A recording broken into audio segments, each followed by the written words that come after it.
Before I say anything, my lawyer wants me to say that I'm here in my personal capacity and not speaking on behalf of FEMA.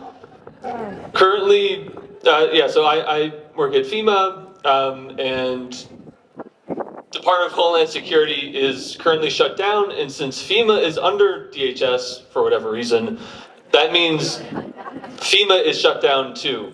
Some staff are furloughed, and those who are still working have a very limited scope of the work that they're allowed to do. DHS has given stop work orders that have scaled back FEMA's ability to work on recovery and mitigation efforts and has limited FEMA's communication with states and local governments. All of this, yes, boo. All of this because they're so desperate to fund ICE to deport our neighbors. Yes, ICE out. ICE out. I'm James. I'm a statistician at FEMA. I've been there for 4.5 years. The last 7 months, I've been paid to do zero work. And in the era of Doge, you might think like, that's a little inefficient, but that's what this administration wants, not just for me, but 14 of my other colleagues at FEMA and over 100 workers at the EPA, because we dared to blow the whistle on their reckless and dangerous cuts in policies.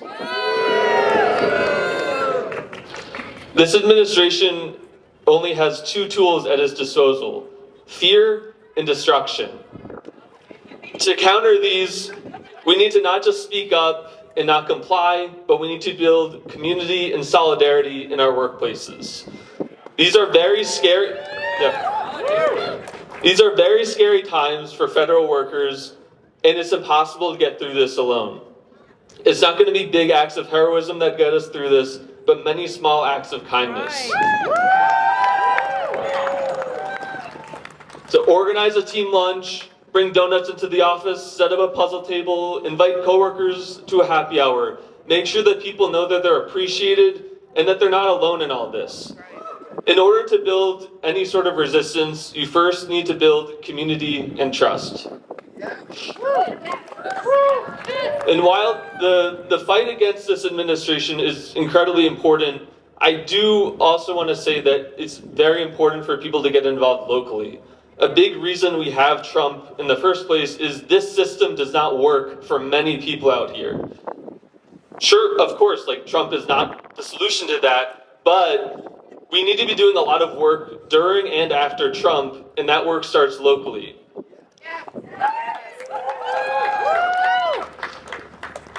So deliver groceries to a neighbor who can't leave their house because of ICE. Join or start a tenants union to fight back against slumlords.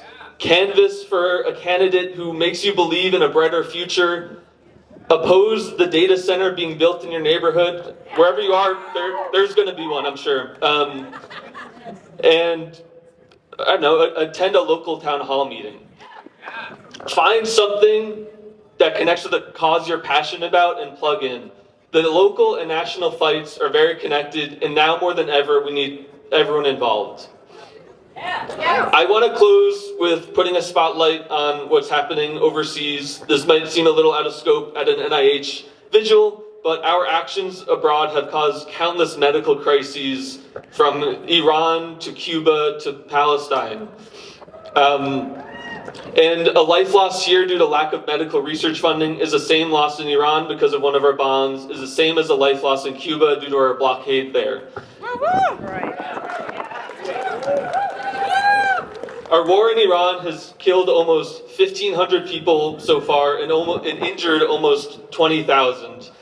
It's absolutely despicable, and also not the first time our actions in the Middle East can be described that way, but this is seemingly a new low even for us.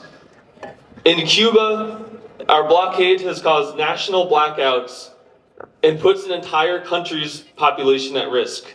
Again, not the first time we've put inhumane sanctions on Cuba that have collectively punished their entire population, but again, a new low.